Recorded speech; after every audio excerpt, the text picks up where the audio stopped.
Una...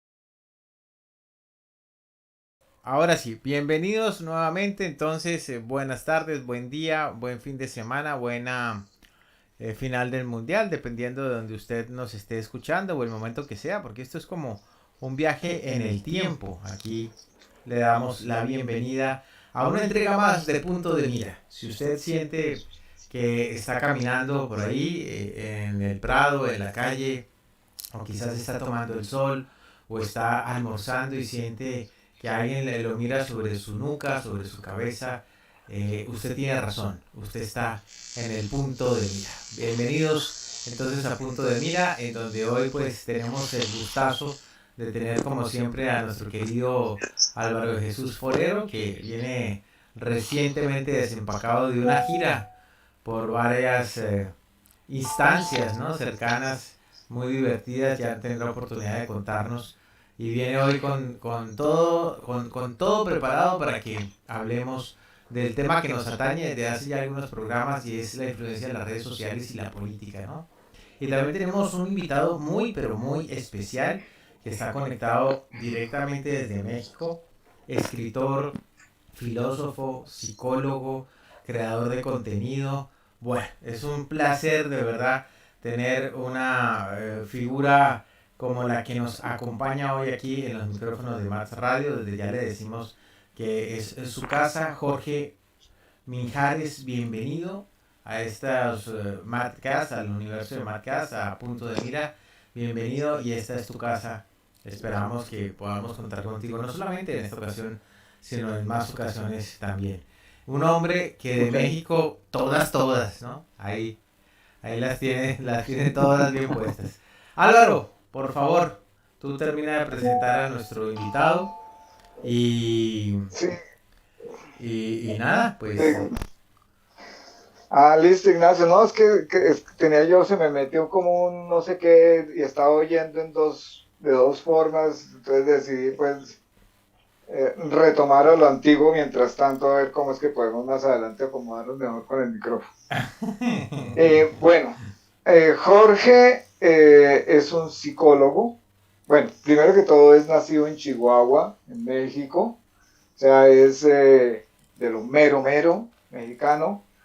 Es psicólogo, es historiador, es escritor también, poeta, es misionero de Cristo en la cruz, es también politólogo, analista e influencer.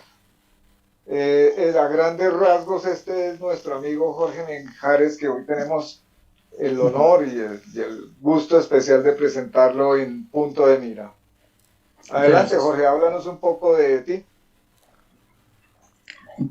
Buenas tardes a todos, buenas tardes al público que nos está viendo, escuchando, sea a través de su celular, computadora, donde se encuentre. Pues un gusto para mí estar en este programa, conviviendo con ustedes, compartiendo este tema, esta charla tan interesante. Yo soy pues oriundo de aquí de Delicias, Chihuahua, aunque bueno, por ahí tengo una pequeña historia de haber vivido en algunos países como Venezuela, Estados Unidos. Y pues la verdad, me he formado en la Universidad Autónoma de Chihuahua. Me he formado con diversos poetas, escritores de aquí de mi estado. Y pues bueno, para no hablar tanto de mí, así se me ocurre por un rápido. Eh, Estudié psicología en la UASH y pues ahorita actualmente pues radico aquí en Chihuahua, aunque he vivido en Venezuela y en Estados Unidos. Y pues creo, pues el haber conocido algo de Sudamérica, como es Colombia, es un poquito, y Venezuela, pues creo que me da un poco más de visión, incluyendo a mi país, pues para poder compartir y contrastar las diferentes escenas que ha tenido México a lo largo de la historia, eh, enfocado en la política, enfocado en la política a través de la historia y cómo esto se refleja o cómo influye a los demás países latinoamericanos, porque recordemos que Lo que pasa en un país es como una onda sonora, cuando tiras una piedrita en el agua, va, correcto, haciendo ondas sonoras que va influyendo en los demás países. Y lo que, recordemos la famosa toma de la Bastilla en Francia, cuando fue la famosa ilustración francesa, cómo influyó para que en Europa se diera lo que viene siendo el cambio, los cambios de la época. Entonces, lo mismo pienso que pasa en otros países. Perfecto. Bueno, el contexto de este programa y los que vienen, porque este tema es extenso, se trata del giro hacia la izquierda que han tomado los países de habla hispana en las dos Américas, en las tres Américas, porque hablamos de Centroamérica también. Entonces, decidimos iniciar por México, y nuestro invitado precisamente tiene historias y tiene un análisis de lo que ha sucedido en la política mexicana hasta llegar hoy a López Obrador y, bueno, y todo ese intríngulis y enredo como el que sucede en Colombia y en Brasil y en todas partes. Entonces, Ignacio, ¿tiene alguna pregunta que hacer? No, yo estoy esperando que corra el agua para poder meter el cántaro. Ah, Okay. Eso está bien. Entonces, okay, cuéntanos, Jorge, a grandes rasgos, cómo se formó México, digámoslo así, ¿no? A partir de esa mezcla de la hispanidad, cuando llega Cortés, ¿qué pasó? ¿Cómo era el asunto? ¿Por qué en México tienen esas raíces indígenas tan fuertes? Porque las tienen. O sea, a pesar de la conquista y de la hispanidad de México, no logró vencer su indigenismo, y a mí me parece eso fantástico. ¿Cómo pasó eso? Antes de la respuesta, saludamos a José Florentino Estrada Chávez, que dice que estoy al pendiente, muchas gracias. Saludos desde Chihuahua, vecino de nuestro invitado, allá en Chihuahua. Es uno de mis misioneros de Cristo en la Cruz, es uno, el jefe mayor de los misioneros. Un saludo para mi querido hermano. Así es. Bueno. Él porque me formó en este ministerio. Y bueno, pues entrando en materia, mencionas algo muy interesante. A diferencia de otros países donde el indigenismo prácticamente quedó nulo o ha quedado como un rezago histórico o algo, pues, ¿cómo podemos decirle? Casi tirándole al olvido, porque ¿quién me puede decir de los holandeses que aún recuerdan los vikingos? O sea, ¿quién me puede decir que ciertos países aún recuerdan sus raíces, especialmente en las razas europeas? Y aquí en México ocurre algo muy diferente y muy interesante a la vez, que vamos a hacer un análisis. Desde aquel momento, lo digo en menos de un minuto, desde aquel momento en que la primera visión que vemos de México es un México siendo llevado por un rey que viene buscando el famoso México, que es el ombligo de la luna, el lugar donde su dios les decía que debían de establecerse, donde el imperio mexica o azteca debía de establecerse. Y en el sueño este rey veía que era donde una águila sobre un par de horas una serpiente. Entonces, si se fijan, aquí hay elementos místicos, elementos de creencias para crear un país. Entonces, de ahí comienza el imperio azteca, o los mexicas, comienzan un imperio de conquista hacia otros pueblos cercanos que le rendían tributo. Entonces, en eso llega Cortés, Hernán Cortés, a estas tierras. Entonces, en aquel entonces, los pueblos que eran sometidos o dominados por los aztecas, pues tenían sus propias creencias también, tenían sus diferencias culturales, ideológicas, y por supuesto en cuanto a cómo estaban siendo tratados. Entonces, ahí es donde vemos la famosa imagen de la Malinche, que es la famosa mujer que hablaba castellano y que era el intérprete ante los reyes aztecas, como en este caso Moctezuma, Cuauhtémoc, que fueron los últimos reyes emperadores aztecas. Entonces, aquí vemos que cuando se produce esa simbiosis, esa mezcla, el choque de dos culturas, como lo decimos cada 12 de octubre, vemos cómo al hacer esta mezcla se produce lo que vemos, que se destruyen las pirámides, se destruye mucho del legado. Recordemos que esta destrucción obedece a la idea cristiana de que pues, hay que destruir los ídolos, destruir todo aquello antagónico a la fe católica cristiana, que era lo que traían como estandarte los españoles. Pero es extraño que a pesar de que esto sucede, los indígenas conservaban sus creencias. Entonces se dio una fusión, que hasta ahora se conservan muchas costumbres, como habrán ustedes escuchado, como el famoso el altar de los muertos, que será el 2 de noviembre aquí en México, y algunas tradiciones que tenemos en México que solo un mexicano puede entenderlas, aunque se puede entender el contexto a nivel general, ¿no? Que tenemos aquí en México. Entonces, esa mezcla, como menciona mi querido hermano Álvaro, va siendo muy difícil que las raíces aztecas, prehispánicas se borren, porque es un legado muy, muy importante, porque esas raíces, al mezclarse con las españolas, eran una fusión muy rica, culturalmente hablando. Sí.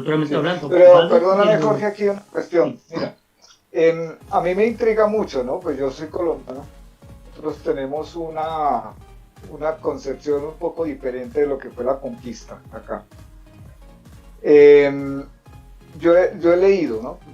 No digo escuchado, sino a través de las redes sociales he leído mexicanos que defienden la conquista como si hubiera sido la salvación de la brutalidad de los aztecas.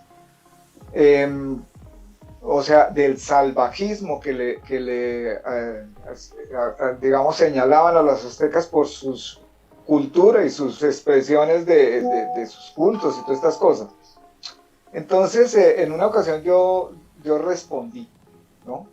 Que a mí no me parecían más salvajes los aztecas que los romanos o que los otomanos o que todas esas guerras en Europa, incluyendo a Hitler, ¿no? O a Stalin, Mussolini, todos estos que han generado unas guerras durísimas, grandísimas, con otros modelos de lo que se podría llamar salvajismo, sino que más bien a mí me parecía que México había sido alienado en su cultura, lo mismo que todo el resto de las Américas hasta la Patagonia. ¿Cómo ves tú eso? Más o menos, ¿cuál podría ser el concepto de este asunto? Bueno, recordemos principalmente que históricamente no hay pueblo malo ni pueblo bueno. Todo lo que es toda lucha que se produce entre conquistadores y conquistados siempre es luz y sombra de sucesos de gente que quiere hacer el bien y de gente que hace el mal. Siempre vamos a tener esa mezcla, y por un suceso o dos, muchas veces se tilda una nación entera y se dan las famosas leyendas negras. Por ejemplo, voy a mencionar lo siguiente. Por ejemplo, España en aquel entonces había conquistado a un continente entero. Entonces eso provocó mucha coraje, mucho recelo entre las potencias europeas, que comenzaron a darle una mala propaganda a España, mencionando cosas hasta sobreinventadas acerca de lo que sucede acá en este continente, siendo que el primer creador de los derechos humanos fue precisamente España, cuando veían los frailes el trato tan rudo que se les estaba dando a los indígenas.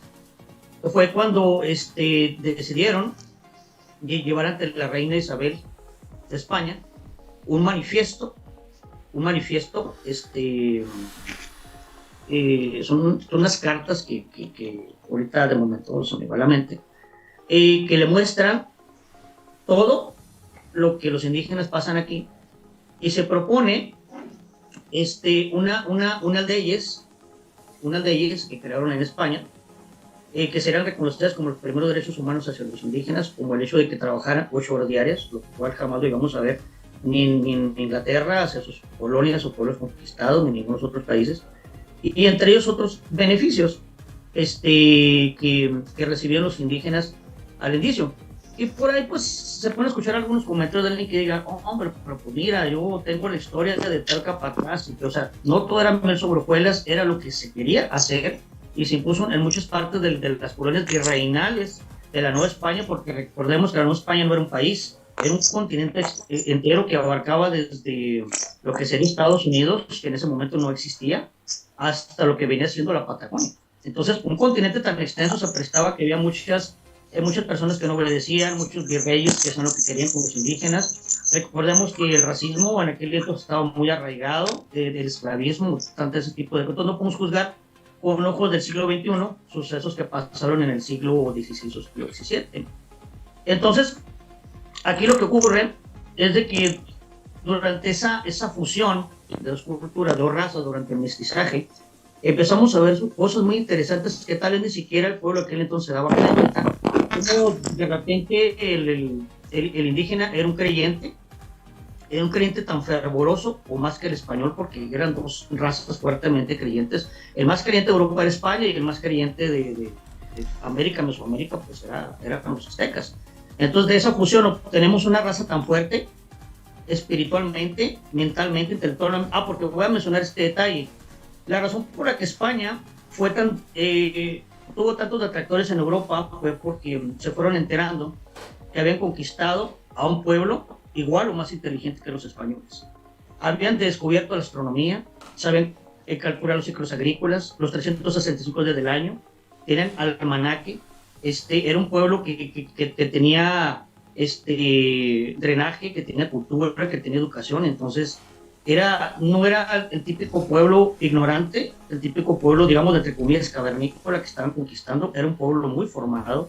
Entonces habían prácticamente destruido una cultura completa. Entonces esa era la crítica que Europa estaba teniendo hacia los españoles en aquel entonces, y se formaron ahí las leyendas negras, que es en Inquisición, que si tantas cosas empezaron a forjarse, que nadie duda de algunos abusos que llegaron a ocurrir, ¿verdad? Tiene que suceder, como digo, es luz y sombra la historia. Tiene que haber sus villanos, como los cómics. Tiene que haber sus malos, por supuesto, pero por un villano no podemos juzgar a un periodo entero de mezcla social. Y recordemos que aquí lo que estamos ahora es la monarquía a nivel mundial. Entonces México formaba parte como siendo Nueva España, de una monarquía que estaba comenzando a, como diríamos los chiquitos, a destetarse, a madurar, a dejar el biberón de la madre España y de convertirse en pueblos independientes como Colombia, Argentina, México, comenzar su proceso de autosuficiencia. Porque recordemos que al forjarse lo que viene siendo la raza mestiza, era otra raza. No era ni española ni era ni indígena, era un nuevo pueblo que estaba en toda Latinoamérica ya. Y ese nuevo pueblo era otra mentalidad, requería nuevas formas de autocrecer. Entonces ahí es donde España no puede evitar que los pueblos comiencen sus independencias y sus ideas políticas de cada uno. Ignacio, a ver si me ayudas porque estoy con un enredito acá de problema. Entonces, cuando esto sucede, vemos que empiezan las primeras pugnas de lucha de independencia en los diversos pueblos de Latinoamérica. Entonces es cuando en México se da la famosa lucha insurgente, comenzada en el año de 1810 por Miguel Hidalgo y Costilla. ¿Con quién creen? Pues con el estandarte de la Virgen de Guadalupe. Siglos antes se habría aparecido en un ayate, o diríamos en una tilma, con Juan Diego. Entonces vemos que la influencia religiosa ha sido muy importante en el pueblo mexicano, que sería coartada adelantando un poquito a la historia, en el año de 1821, por el entonces presidente de la República, Benito Juárez, cuando hace la famosa separación Iglesia-Estado. Sin embargo, es muy difícil que el gobierno pueda acallar un pueblo demasiado creyente, porque después que sigamos con esta historia, iremos viendo la famosa guerra cristera, donde el gobierno mexicano se da cuenta que no puede quitarle la creencia a un pueblo. Entonces, aquí en México tenemos ¿cómo diríamos? Un bulo, por así decirlo, que hay cosas con el presidente no se debe de meter, y entre ellas, o que el público, o que los políticos no se deben de meter, que es con el ejército, ni con la Virgen de Guadalupe, ni con la creencia en mexicano, porque ahí se meten en problemas muy graves. Eso es lo que aquí en México siempre se ha sabido. Entonces, esta pugna de la monarquía, la transición de monarquía a república, es lo que empieza aconteciendo en México, porque recordemos que el proceso es universal. ¿Cuántas veces no pasó Europa de la era feudal a la era monárquica a la república? Cuando hablamos de Francia, de la famosa Ilustración francesa, que comienza en Francia y da la idea a toda Europa y a todo el mundo para que la monarquía desaparezca. Entonces lo mismo sucede aquí en México. La chispa de la independencia comienza, la idea así central, fuerte, comienza aquí en México, y es como un reguero de pólvora que se empieza a esparcir por toda Latinoamérica. Oye, pues si México se independizó, ¿por qué yo no? Entonces comienzan las pugnas de independencia. Es donde empieza lo interesante. ¿Qué sucede con esos pueblos, entre ellos México, después primero la era post-prehispánica, durante la era de la Nueva España, y después?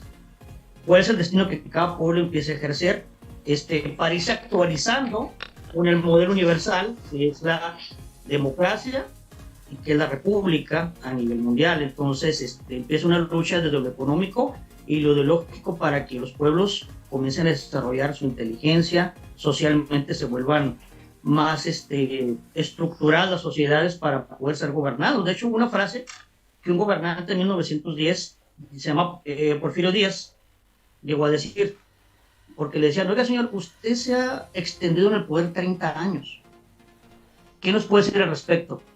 Dijo: he estado 30 años porque México no está listo para ser gobernado. Eso fue su respuesta.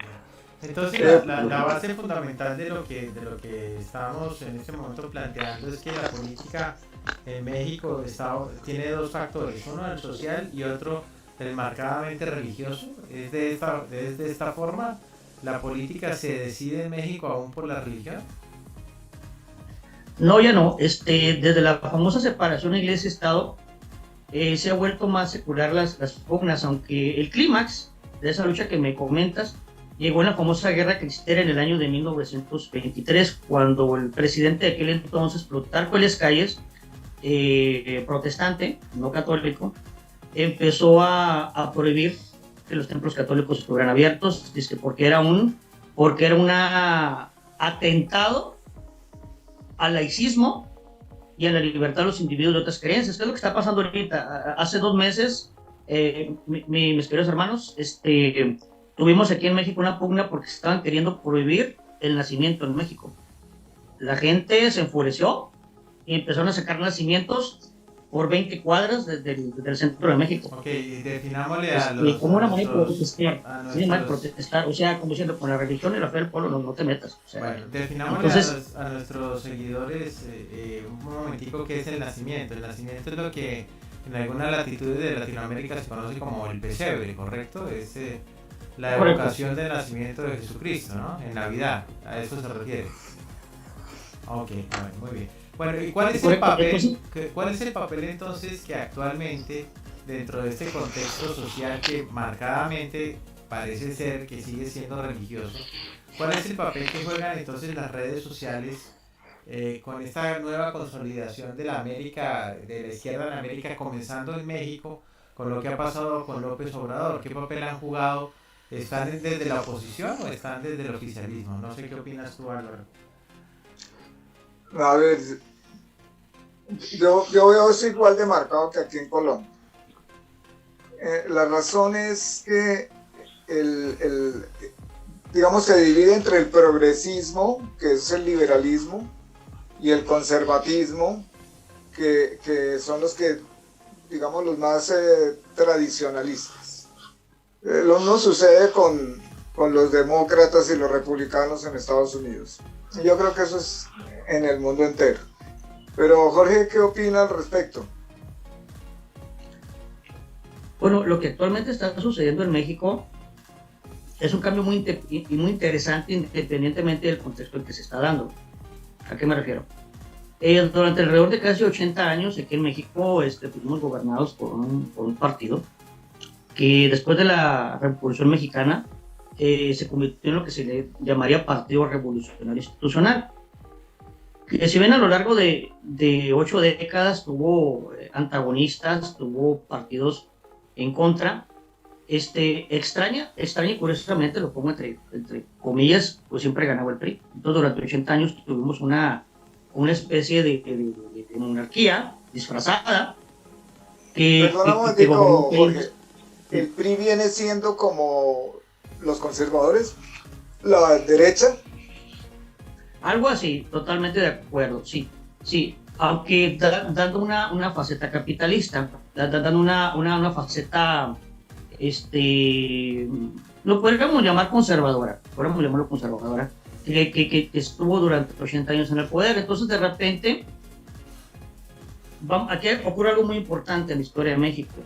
Y recordar que les comenté a Porfirio Díaz que decía que México no estaba listo para ser gobernado. Entonces hay un momento en que la conciencia social llega a un colapso, si me permite decirlo así, un colapso de soportar la misma situación cíclica, años y años y años. Entonces despierta la conciencia del mexicano y dicen, ¿sabes qué? Pues ya queremos un cambio, ya estamos hartos, esto ya está, es un dinosaurio, este sistema político es obsoleto para lo que el mundo está avanzando y está cambiando. Entonces, por vez primera, todo el mundo empieza a votar por el Partido Acción Nacional. Esto obedece, de hecho, en aquel entonces, aquí en México, no sé en los demás países, como Colombia, Argentina, siempre que iba a haber un colapso social, llámese guerra, revolución o miedo que pase algo, surge una revista, y me parece muy simpático porque en los tiempos de Porfirio Díaz, cada una ha tenido un nombre diferente. Esa revista salió hace aproximadamente en el sexenio de cuando debe entrar el famoso presidente Vicente Fox. Se llamaba El Chamuco, la famosa revista. Era una revista de crítica al gobierno priista, pero totalmente corrosiva, totalmente abierta, sin ningún tapujo, sin el miedo de que los periodistas fueran a ser asesinados. O sea, como una manera de decir, esto es la realidad de México. ¿Me quieres matar? Aquí estoy. Entonces, esa revista empezó a empujar a que la gente empezara a votar por el Partido Acción Nacional. Fue como un mecanismo de cambio, al igual que si recordamos en la Ilustración Francesa, hubo revistas, hubo periódicos que empezaron a hacer mucha propaganda acerca de un cambio. Entonces aquí en México empezó a pasar, empezaron a surgir revistas, empezaron a surgir medios informativos que empezó a alimentar a la gente. Entonces, por vez primera, el PRI pierde y gana el PAN, lo cual ocasiona una enorme conmoción positiva en México y empieza un cambio en la mentalidad mexicana de decir, ¿sabes qué? Ya queremos tomar las riendas de nuestro destino y no queremos que este partido nos siga esclavizando, teniendo el mismo sistema político de tanto tiempo. Entonces con el PAN pues empiezan algunas reformas, algunos cambios a su manera, ¿no? Porque como lo digo, cada institución tiene su lado bueno, lado malo, tiene luz y sombra. Entonces comienzan los cambios en México poco a poco, en cuanto a las relaciones diplomáticas a nivel internacional, al nombre de las empresas en México, empiezan a haber cambios en las instituciones, desaparecen unas, en otras, se van empresas, nacen nuevas.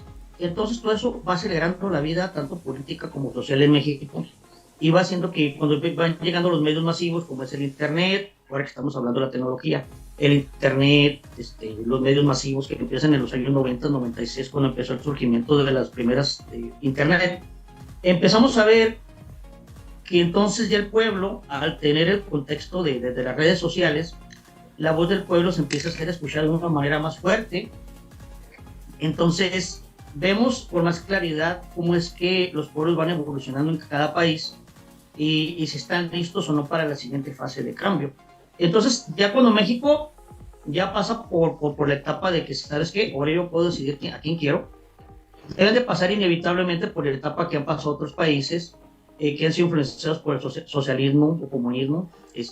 Tienen que pasar por esa etapa indudablemente porque es parte del desarrollo de los pueblos. hablando desde las ciencias sociales, todo el desarrollo de los pueblos tiene que pasar en el periodo de prueba o error o fracaso por todas las fases políticas, desgraciadamente.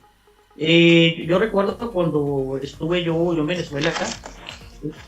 Venezuela es un país de muchos contrastes, pero es un país donde o amabas a Chávez o lo odiabas.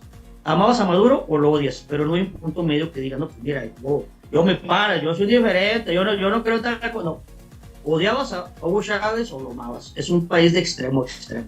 Entonces, bueno, eso Jorge, sí. pero en México no sucede algo parecido. O sea, eso que tú estás mencionando de los extremos es lo que llamamos hoy en día polarización, ¿no? En Colombia es los de derecha y los de izquierda, con sus calificativos respectivos, ¿no? Pero en Venezuela es la oposición y el partido de gobierno. ¿En México no es algo parecido?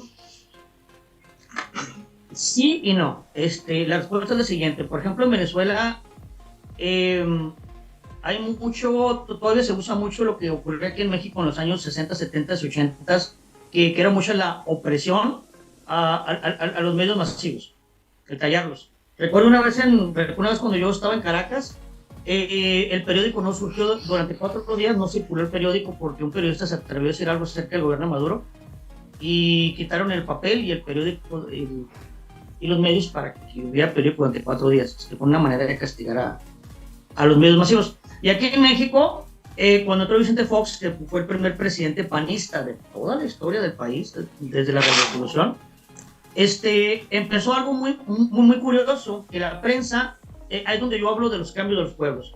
La prensa, que había mucho miedo que no puedes tú hablar del PRI, porque te mataban.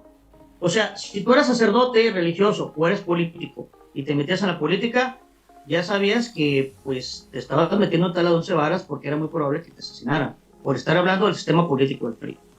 Ya cuando entras Vicente Fox, si tú te pones a buscar en YouTube o en cualquiera de las redes sociales y buscas gobierno Vicente Fox, entrevistas, te fijarás que es muy diferente a como se entrevistaron los gobiernos anteriores, porque es una apertura este presidente, dice, si me quieren criticar, critíquenme, aquí la prensa es libre ahora en este momento, pueden hablar de mí. Hice una exageración porque como estaba en pañales la prensa, llegó a caer en extremos muy negativos, o sea, llegaron a hacerle parodias, llegaron a insultar al presidente, o sea, estaba descontrolada la prensa mexicana, porque por vez primera le puedes decir, di lo que tú quieras, di lo que se te antoje sobre el presidente. Puedes desde insultarlo, alabarlo, enojarte, lo que tú quieras. Entonces, era algo que para nosotros era una alegría en aquel entonces, porque pues entrevistaron al presidente y le hacían bromas y le decían cosas y pues era algo inusitado, era algo insólito. Entonces, ahorita, a estas alturas, el presidente que tenemos actualmente, se permite esa crítica, por eso él creó las famosas mañaneras para defenderse de los periodistas, o sea, hablar con ellos, intentar interactuar para que no hubiera esa famosa pugna, pugna que empezó pues, en el gobierno de Vicente Fox, porque desde ahí comenzó la prensa primero a ser muy ácida, muy crítica hacia la política, y después se empezó a ir emparejando, empezó a haber una especie como de escalafón. Sí. Uh-huh. Aquí hay una cosa que me parece interesante, ya que mencionas la prensa. En Colombia les llamamos a la prensa, digamos, no la oficial, porque no es del gobierno, sino es de los particulares. Los llamamos los prepagos. ¿En razón de qué? En de que ellos no informan para la gente, sino informan lo que los que les pagan quieren que informen. O sea, manipular el pensamiento colectivo. Yo leía en una ocasión que en México ya están un poquito cansados de ese tipo de periodismo y están buscando alternativas en las redes sociales o en otro tipo de informadores, porque todos estos que tú estás mencionando, que entraron en ese coro de desprestigio hacia el gobierno y en esa pugna para lograr una polarización y los fake news, las posverdades, toda esta cantidad de cosas que son propios de ese tipo de periodismo, que no debería llamarse periodismo, en principio caló en el corazón de la gente. Porque cuando tú dices que al comienzo ustedes se sintieron como bien, bueno, vamos a poder, no vamos a estar tan reprimidos para tener opinión. Esa opinión también se descontrola mientras la mantuvieron los medios tradicionales, o sea, el cuarto poder. Pero cuando vienen las redes sociales, la opinión se abre por distintas vertientes y se comienzan a escuchar otras cosas y los oídos de la gente se van afinando. Al menos en Colombia está sucediendo así. Venimos de 20 años de hegemonía de esa prensa que ha querido cooptar la opinión pública y hemos entrado en un proceso de concientización, pero que lo ha ido haciendo la misma gente, pero lo ha hecho a través del quinto poder, aunque el cuarto poder ya está metido de cabeza en el quinto. Entonces, ¿en México no sucede algo así? Porque eso es más o menos lo que he escuchado. Sí, bueno, mira, aquí en México pasa lo siguiente. Esa etapa ya queda ya muy poco de eso, pero lo estuvimos pasando desde la creación de la televisión de los años 50 hasta los años más o menos 80, 80 y tantos. Yo te digo porque, por ponerte un ejemplo, un medidor social fue un dirigente de noticias aquí en México en Televisa muy conocido llamado Jacobo Zabludovsky, que era un señor de lentes que daba las noticias durante casi 30, 35 años, dio las noticias. Ese señor era lo que llamamos la prensa comprada. La prensa de decir, bueno, si el presidente hizo tal cosa mala, no lo digas, solo di tal cosa para que se escuche muy maquillado, muy bonito, y que la gente no se dé cuenta de la realidad, que es como tú me estás comentando. Que ocurrió tal suceso, como por ejemplo cuando en 1968 la famosa matanza de Tlatelolco, aquí en México, que en la Plaza de las Tres Culturas asesinaron a los estudiantes que traían un movimiento supuestamente socialista. Era muy temprano para esa época, no estaba listo México para que esos movimientos entraran, y obviamente pues eran muy satanizados por el gobierno todavía del PRI. Entonces en aquel momento pues ordenó la ejecución y el asesinato de todos los jóvenes en la plaza. Muchos se escondían en edificios y de hecho una película al respecto que se llama Rojo Amanecer, que trata sobre ese tema.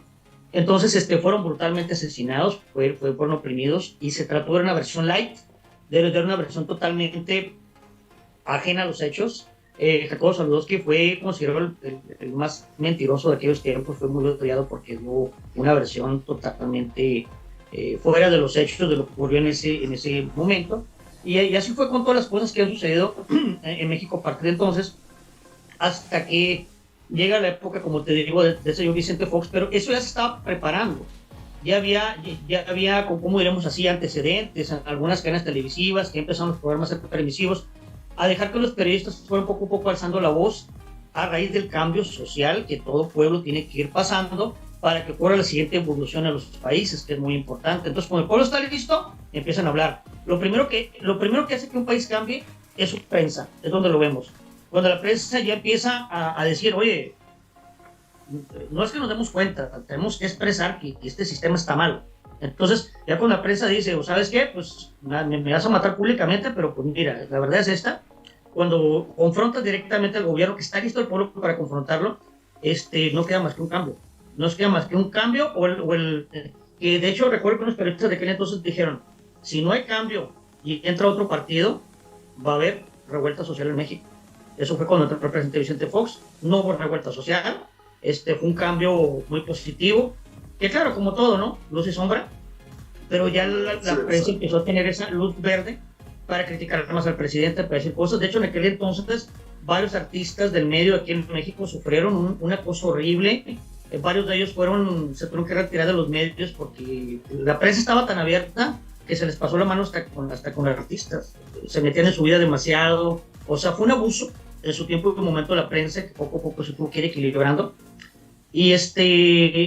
Pero lo que me mencionas de que si todavía hay algunos medios que todavía confabulan con el gobierno, lo hay, y que si hay otros medios que dicen las verdades, lo hay. Uno de los casos más conocidos, aunque bueno, son gente que no está del todo libre de, como decimos, no está libre del pecado, por así decirlo, porque ha participado también en política. Hablamos de un famoso programa que hay aquí en México, que todo el mundo sabrá quién hablo, del payaso Grosso y Loret de Mola, que es un famoso analista político. Ellos tienen un programa que no es de aquí de México, es en Estados Unidos, en la famosa cadena Univision, que es donde se encuentran ellos.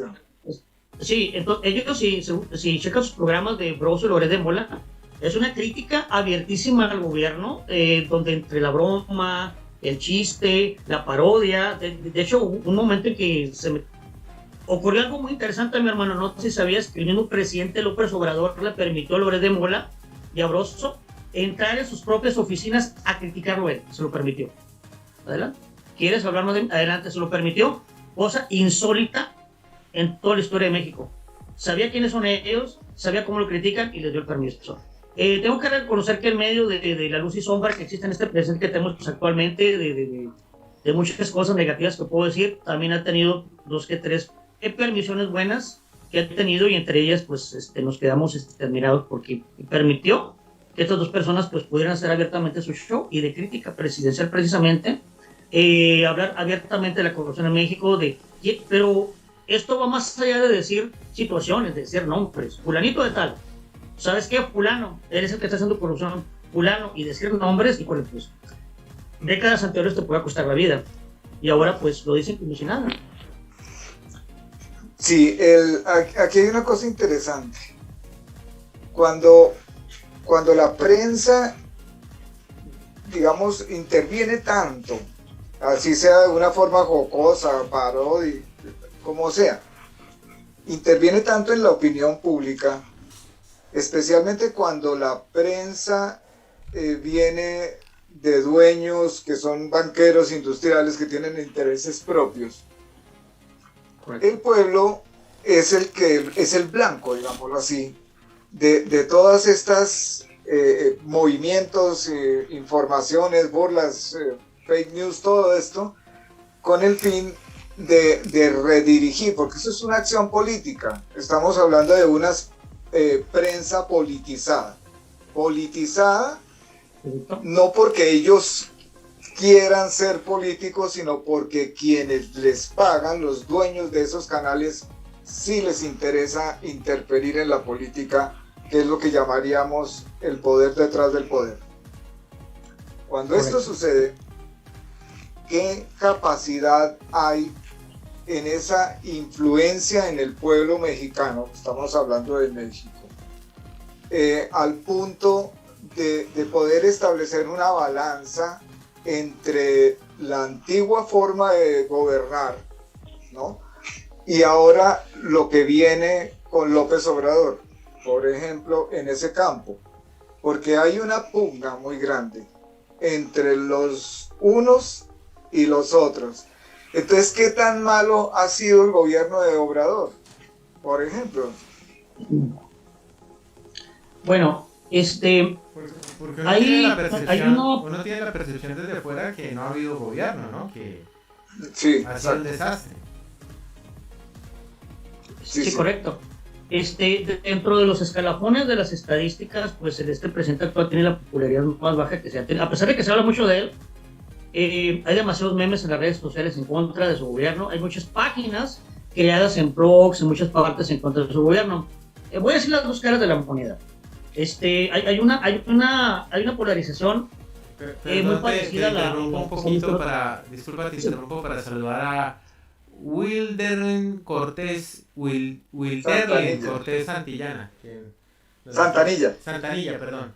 Buenas, ¿cómo estás? Perdón. Ahora sí. Y Alejandro Garzón también está por acá. Ah, sí, señor. Alejandro Garzón también, sí, señor. Bueno, sí, continúa, Jorge. Sí, siempre que entran diferentes sistemas políticos en la historia de un pueblo, vamos a ver esa polarización, siempre la vamos a ver, eso es inevitable. La que yo más viví fue, obviamente son países diferentes, como las que les comentaba de Venezuela, que era, o amabas totalmente a Maduro al grado de la idolatría, del llorar ante las tribunas, ante el público, o la otra de totalmente tener una concepción totalmente beligerante, bélica, estar en contra totalmente. Entonces, sí, Jorge, perdóname, pero en México, sí, ¿por qué esa percepción tenemos los que estamos fuera de México? Obviamente por toda esa propaganda negra y posverdades que existen, y patrocinadas entre otras por Univisión. ¿Por qué tenemos nosotros la sensación de que en México hay un desgobierno? Y una O sea, que era mejor Ok, como sí. estaban antes. Sí, te lo cuento. En México, actualmente, tenemos un presidente que no sabe gobernar, que no está a la altura de las expectativas. Es que la queja principal del pueblo, que es muy válida, es que cuando él estuvo en campaña presidencial hizo muchas promesas. O sea, el punto no es cómo gobiernas, el punto es lo que dices que prometiste o las expectativas que tu comportamiento, actitud, dijiste que era lo que tú ibas a hacer en México. Entonces, para empezar, fue un chasco para muchas personas darse cuenta que todo lo que se prometió en campaña, los grandes cambios que este presidente pues iba a proporcionar, pues en realidad fueron, ¿cómo lo diremos? Fue muy poco, por no decir nulo. Voy a decir algunas de las cosas que se dicen tanto en la prensa como en todos los medios. Por ejemplo, la primera de las cosas, se decía el precio de la gasolina que iba a bajar mucho, porque México, al igual que varios países latinoamericanos, es productor de petróleo. Entonces lo consiguiente es que debería ser uno de los precios pues casi regalada la gasolina, y pues nada, aquí tenemos desde las más caras, y nos sucedió. Se decía que la relación con Estados Unidos iba a cambiar mucho, no sucedió.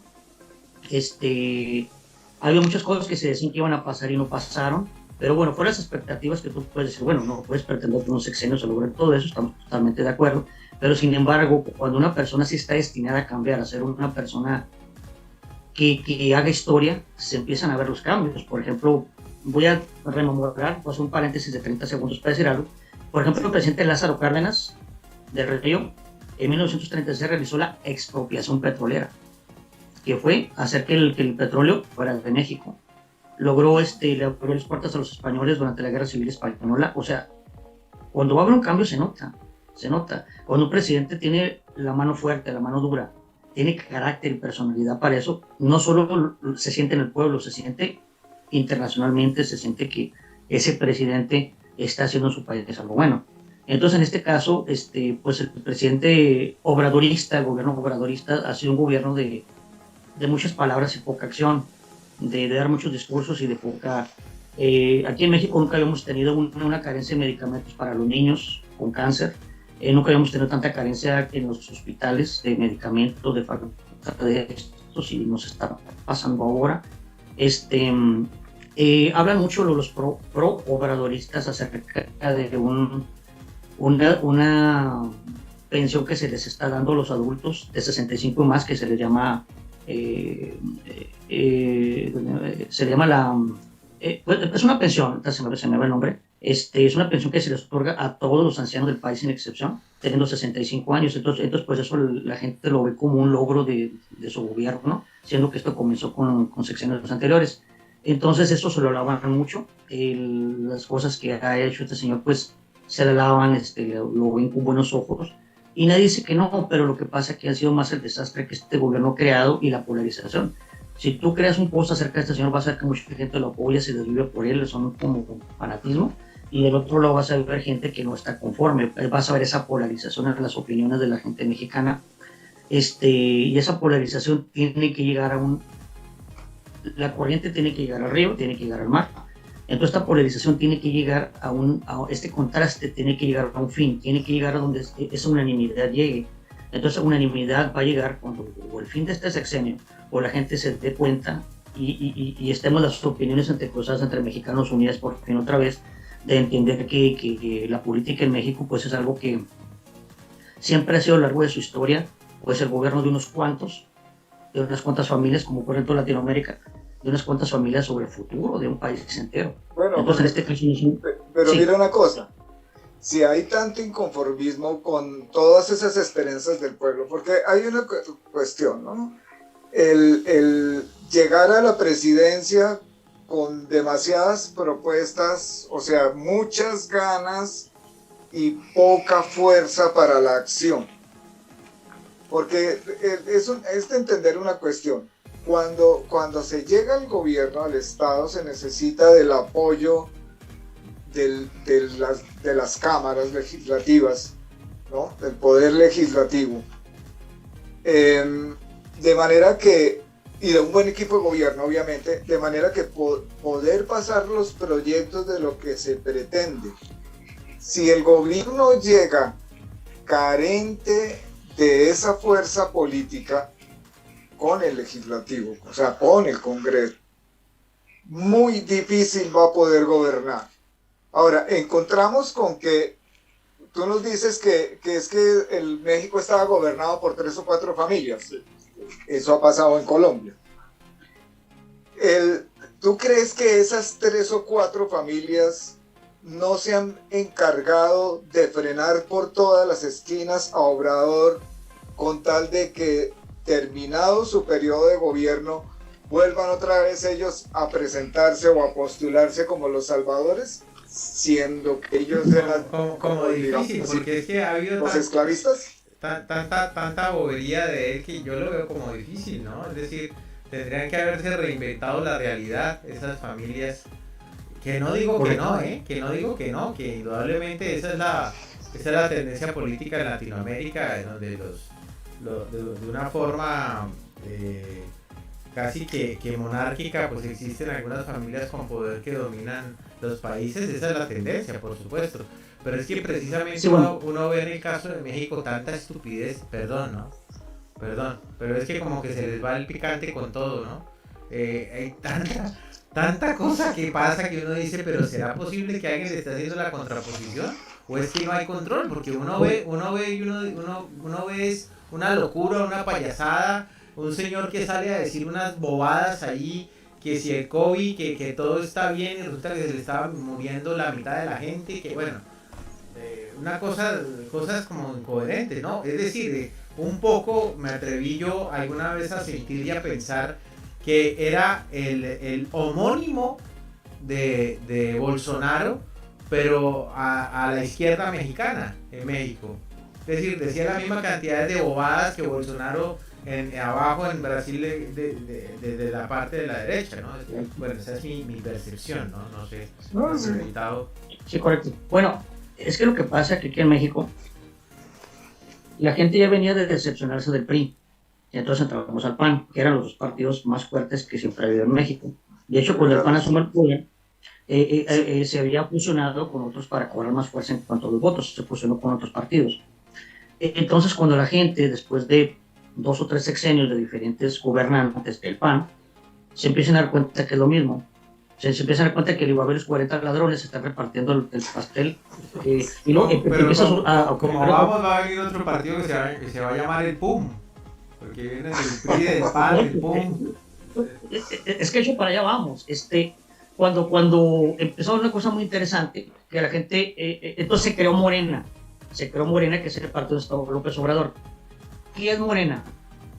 La gente más corrupta y que ha hecho delitos políticos en el PRI y en el PAN se empezaron a migrar a Morena.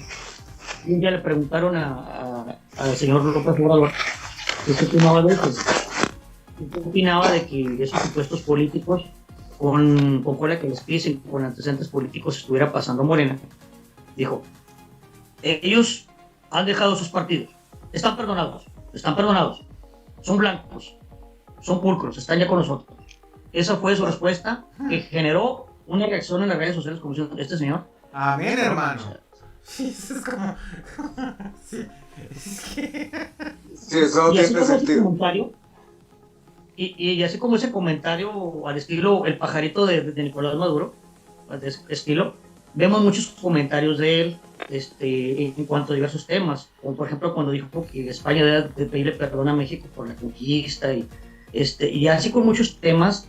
Son su popularidad bajó mucho su credibilidad, sobre todo ahora que abrió algo que se llama el famoso Tren Maya, que va a pasar por todo lo que viene siendo el ecosistema, va a poner en peligro el ecosistema de la selva lacandona que se encuentra en México, por crear un famoso tren turístico, y el precio pues es la selva. De hecho, un artista muy conocido en México, Eugenio Derbez, empezó a criticarlo, un dimes y diretes que interactuaron, porque pues la verdad está haciendo un desastre en lo que viene en las selvas mexicanas. Pero bueno, volviendo al tema inicial que estamos ahorita hablando, Entonces, el tercer partido es Morena.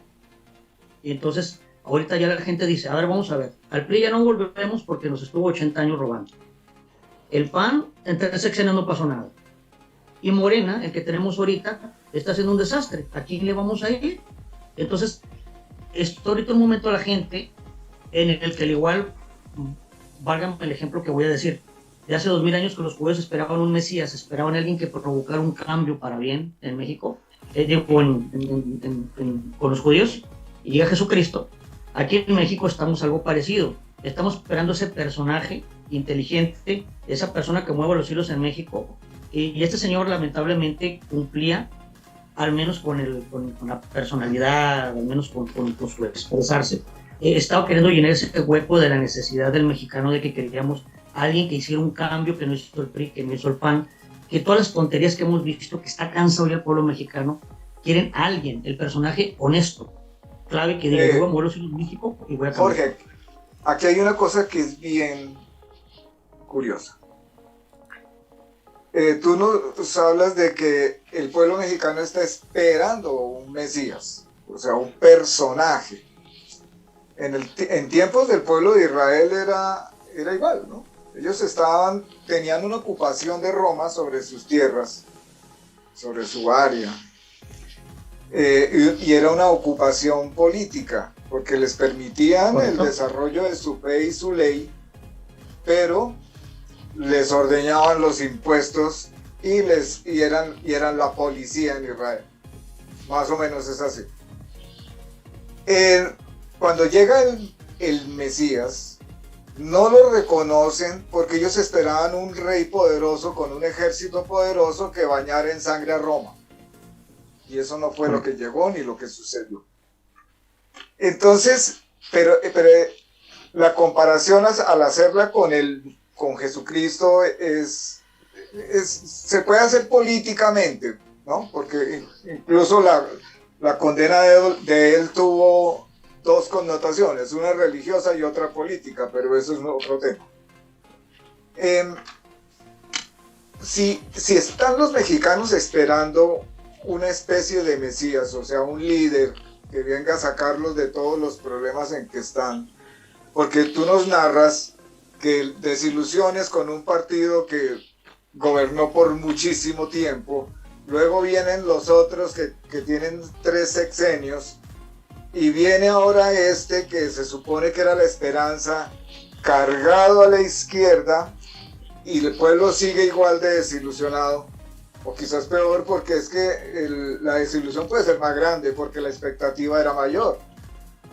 Entonces, ¿cuál será el rumbo que va a tomar México? Porque yo dudo mucho de que aparezca de la noche a la mañana un príncipe. No, yo creo que... ¿no? Y que, ¿cuál sería ese rumbo si no volvería otra vez el timón a girar hacia la derecha y los mexicanos decir, es mejor malo conocido que bueno por conocer, y seguir en las mismas? No sé, Álvaro, pero yo creo que ellos están esperando más bien es otro Pancho Villa. ¿Puede ser? Para allá iba. Interesante eso. Para allá iba. Ya tuvieron su figura mitológica, ¿no? Es decir, Pancho Villa también llega en un momento en donde los tenían abrochados, los tenían sojuzgados, les habían comido territorio, los Estados Unidos encima, el imperio austrohúngaro encima, o sea, la cosa estaba complicada y apareció él, ¿no? Entonces, no sé. De hecho, en aquel entonces... Perdón, también me acuerda, hace unos años apareció el comandante Marcos. Sí, el subcomandante Marcos. Haciendo una breve reseña de ambas cosas. Bueno, con el famoso Pancho Villa o Doroteo Arango, como era su nombre original, ocurrió lo que creo nunca ha pasado. Dicen que es la única vez que Estados Unidos ha sido invadido, entre comillas, en este caso fue las fuerzas del general Pancho Villa, que fue y creo que quemó dos pueblos ya de Estados Unidos y regresó. Era un momento clave, como tú mencionas, donde más que nada la gente quiere sentirse libre del yugo de Estados Unidos, quiere sentirse seguro, decir, me siento seguro en las manos de este presidente, siento que están encaminando mi destino porque ya estoy listo para ser gobernado, porque ya sé el destino hacia donde lo quiero, porque estamos despiertos intelectualmente, socialmente, y queremos que nos lleves a un buen sitio, así como México desea ganar el Mundial del Fútbol, que perdimos desgraciadamente. Esa es la meta que queremos, un ejemplo, queremos ganar el Mundial. En este caso México quiere ser, vamos a suponerlo así, que es primer mundo, queremos estar a la vanguardia en la tecnología, ser un país que esté muy bien. Y podemos que todos los presidentes nos están fallando, para intereses personales y mienten. Entonces, actualmente las expectativas se están centrando en ese personaje.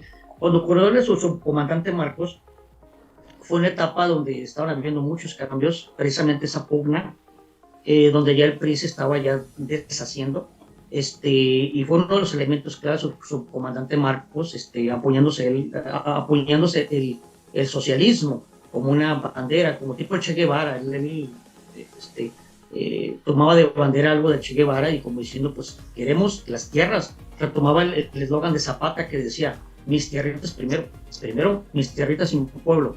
Entonces, fue un momento muy duro porque había miedo de un estallido social, que afortunadamente, no recuerdo qué periodista lo dijo, pero en Inglaterra dijo, México tuvo la suficiente cabeza fría para no caer en un conflicto armado y resolver pacíficamente una situación que desembocó en que el PAN ganara, gracias a eso, porque en ese entonces había mucha pugna de los medios masivos en todo eso, y es cuando se da el cambio. Entonces, volviendo al tema donde estamos ahorita plantados de qué es lo que va a pasar, el mexicano de la calle, el mexicano de la esquina, ya está consciente quién lo está gobernando. Ese es el punto que estamos ahorita. Tú le hablas del PRI y le dices, ¿te gustaría que el PRI volviera? Pero yo un PRI renovado, un PRI que ahora se trata bien. Y la gente, ¿qué crees que responde? Dice, no, yo no los quiero. O sea, ahí es la contestación de lo que dices ahorita, que si no hubiera temor que volviera, no lo hubiera temor. La gente ya no puede ser engañada. El PAN tampoco lo quiere. En Morena ya se dieron cuenta que, como decía textualmente un periodista, es una cloaca de ratas de lo peor. Entonces, ahorita la gente se está enfocando en ver quién va a traer la mejor propuesta, quién va a ser lo suficientemente, primero que nada, valiente en lo que va a proponer, quién va a ser el personaje ahora que va a decir, yo soy el que va a asumir la presidencia enseguida y yo soy el que va a tomar las riendas. ¿Cómo nos vas a convencer de que te elijamos a ti? Va a ser ahora una decisión muy dura porque van a tener que convencer a un pueblo que ya ha sufrido muchos descalabros y decepciones durante 90 o más años, y ahorita el mexicano ya no lo puedes convencer tan fácilmente como hace tantos años de que vota por mí. O sea, ya la gente está muy madura en ese aspecto. Yo veo que, bueno, el tema ya se puso agisudo y ya casi llegamos al tiempo, pero donde se está poniendo mejor el tema, así que me imagino, no sé, Álvaro, tú mandas, este es punto de mira tu espacio, no sé, me imagino que pronto viene una segunda parte con el invitado, pero mientras lo piensas, yo voy a picar más todavía el ambiente. Diga. ¿No será que la política, porque estamos hablando muy racionalmente, muy que sí, que el PAN, que el PRI, que PUM, que pitos, que flautas, que esto, que el mexicano, que Pancho Villa, pero se nos está olvidando un asunto que a todas luces es una realidad que no podemos dejar de ver, y es que de todas maneras México, como Colombia, como podemos hablar también tal vez de Nicaragua, son estados que están, Venezuela, sin duda alguna, están permeados por una economía asociada fuertemente al narcotráfico. Y entonces yo no sé si más bien, en lugar de esas familias que mencionaba Álvaro, no sé si esas familias son los carteles que tienen precisamente puestas sus fichas y que presionan sus asuntos. Yo recuerdo mucho que ver a López Obrador en no sé qué evento dirigirse a la camioneta de la madre de un conocido capo, creo que la noticia fue así, y él era ya presidente, se dirigió a la 4x4 de la madre del conocido capo mexicano, y ahí delante de las cámaras y todo, y le dijo, no, dile que sí, que yo lo llamo ahora despuesito. Así, yo recuerdo esa toma y dije, pero ¿qué nos está pasando? Esto es surrealista, esto, la dimensión desconocida, como un presidente va a ir a donde la madre, la señora, pues nada que ver, o sea, pues... Hay una película, respondiendo a eso, que lo voy a ejemplificar, una película del 2010 que narra de manera magistral esto que nos están narrando, que se llama El Infierno. Es una película que creo, una obra mexicana que no la haya visto, que es dura, no tanto por lo que físicamente vayas a ver o lo que como espectador veas, sino la crudeza que se siente en la película acerca de un mexicano que, como cualquier persona, decide emigrar a los Estados Unidos por la pobreza, lo que vive en México, y migra, y regresa a México, obviamente, pues sin dinero, le fue mal. Entonces, tiene dos opciones: o trabajar en cualquier cosa y que su economía esté muy mal, o meterse en lo que viene siendo pues el negocio del narcotráfico, que es lo que termina haciendo. Entonces vemos a lo largo de esta historia, porque no quiero tampoco, para los que no la hayan visto, que la recomiendo, de decirlo de lo que trata, pero sí decir un punto clave, que ahí es donde los puestos benefactores del pueblo, en donde acontece esta historia, el famoso presidente municipal, es en realidad el líder o el capo, es un capo, o sea, es un arco, el presidente municipal. Eso es para meterse a analizar ya profundamente. No sé, estimadísimo doctor Forero, cuénteme usted si hacemos segunda parte con nuestro invitado, así al aire lo comprometemos de una vez para que no pueda salir corriendo. Sí. Indudablemente. Indudablemente.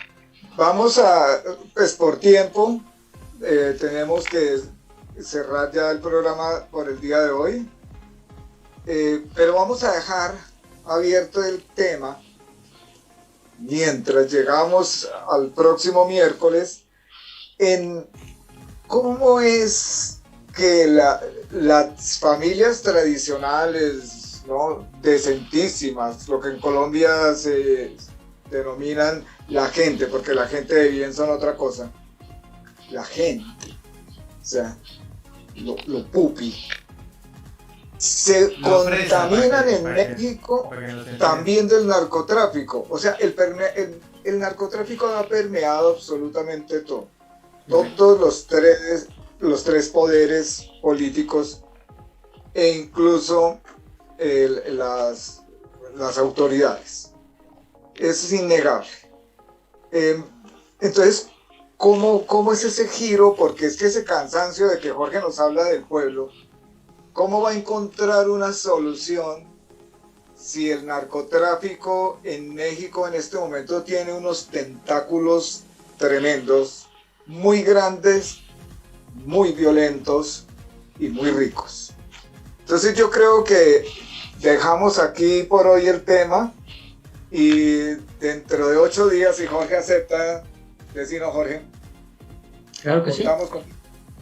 Listo. Claro que para sí. Continuar con este tema que es bien interesante. Y así vamos hilando poco a poco todo lo que sucede en México, y sobre todo no como una crítica, que es lo que me gustaría mucho que quienes nos escuchan, especialmente los mexicanos, no como una crítica sobre su país, sino, hombre, como una voz de esperanza, de pensar un poquito, de encontrar al menos una luz en medio de tanta oscuridad, porque yo soy colombiano y en mi país estamos pasando por algo similar. O sea, y creo que en toda Latinoamérica. Entonces, quedamos así. Últimas palabras, Jorge. Por hoy, ¿no? Pues por hoy.